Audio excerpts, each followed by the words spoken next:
Hey, Coach, what does it mean to you to tally that 600th win and for the kind of celebration that you got afterwards? Well, just all the former players, that just kind of a heartfelt deal, that so many players that made such an impact. When you think about, I don't know, getting to 600, there's just a lot of great players that have come over the past years, and some amazing assistant coaches, including the ones that are still here and others that have gone on.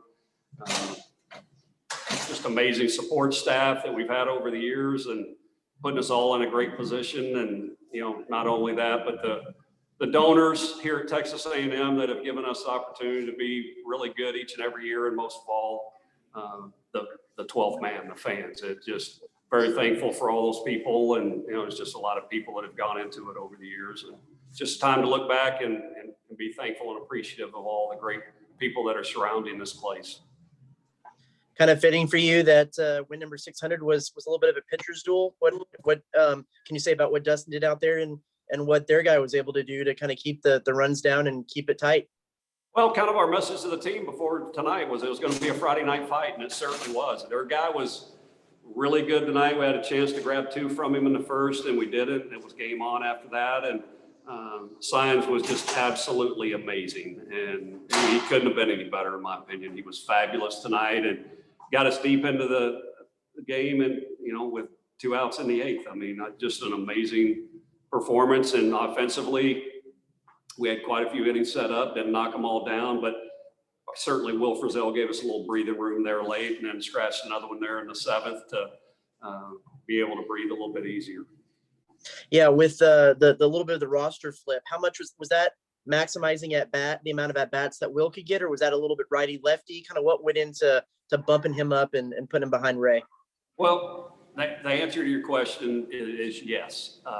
Getting to the will to the plate a little bit more, separating the 2 left-handers where he can't get a 2-for-1 special, and it's just, we gave him the green light 3-0 against that really talented lefty. He took a good swing, and it was on time 3-1. So just trying to find the right combination and what that's going to look like. We've got great pieces. It's just a matter of us finding the right places to put them in the lineup.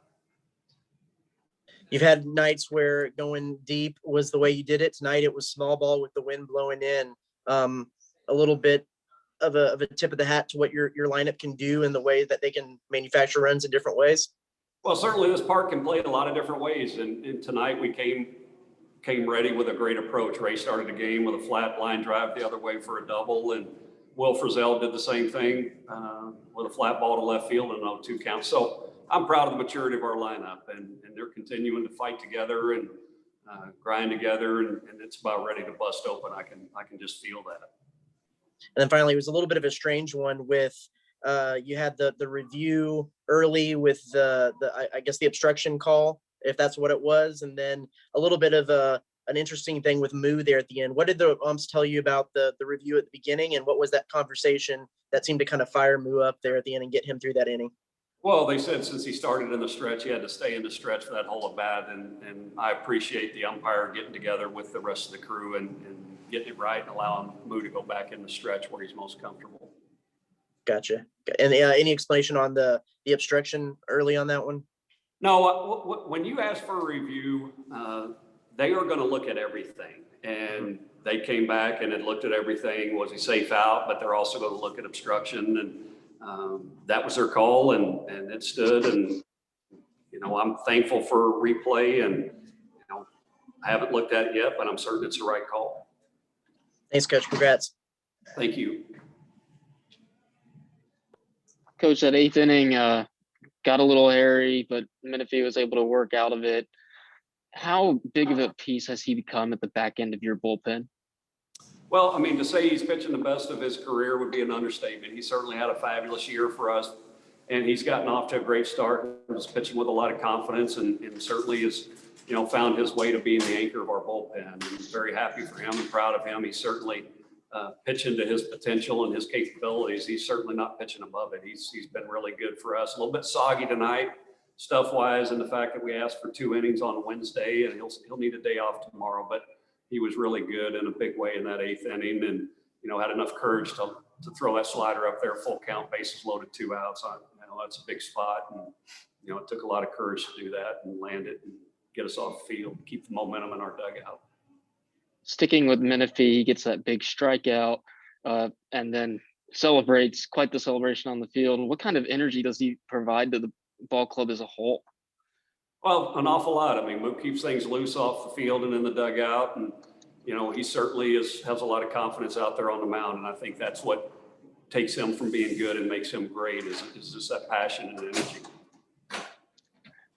And Coach, I heard before the game that New Mexico State's team bus was involved in a traffic accident. What did you say to Coach Kirby, and what was the conversation like that ultimately led to this game being played as scheduled? Well, I mean, you're just talking about today with the wreck. I mean, it was probably, I don't know, a mile from here. And, I've known Kirby for quite a while. He's a blue-collar, hard-nosed guy, and so is his team. And, I think they were down by Southwest Parkway in Woburn, and I think they all put their bags on their backpacks on and walked on down to the ballpark and were on time for PP. So I wouldn't expect anything less from a Kirby coach team. And so that's pretty funny. Glad Thank you, Coach. All right. Hey, Indeed, thank you. Coach, one more quick one for me. What Zane Schmidt was able to do to come in, pinch hit, get that bunt down, what you needed to do to cross that up. How big was it to have a guy have a role, have a job, and accomplish it? Well, Smitty's played awful good for us, and he's a little dinged up from that play at the plate. Don't know how much we're going to get to play him until he gets a little bit healthier, but he certainly is. I would say he's our best bunter and came off the bench and executed a safety squeeze to perfection. And it was gigantic at the moment, certainly, to give us the lead. Great. Thanks. Thanks. Thank you, Coach. Congratulations.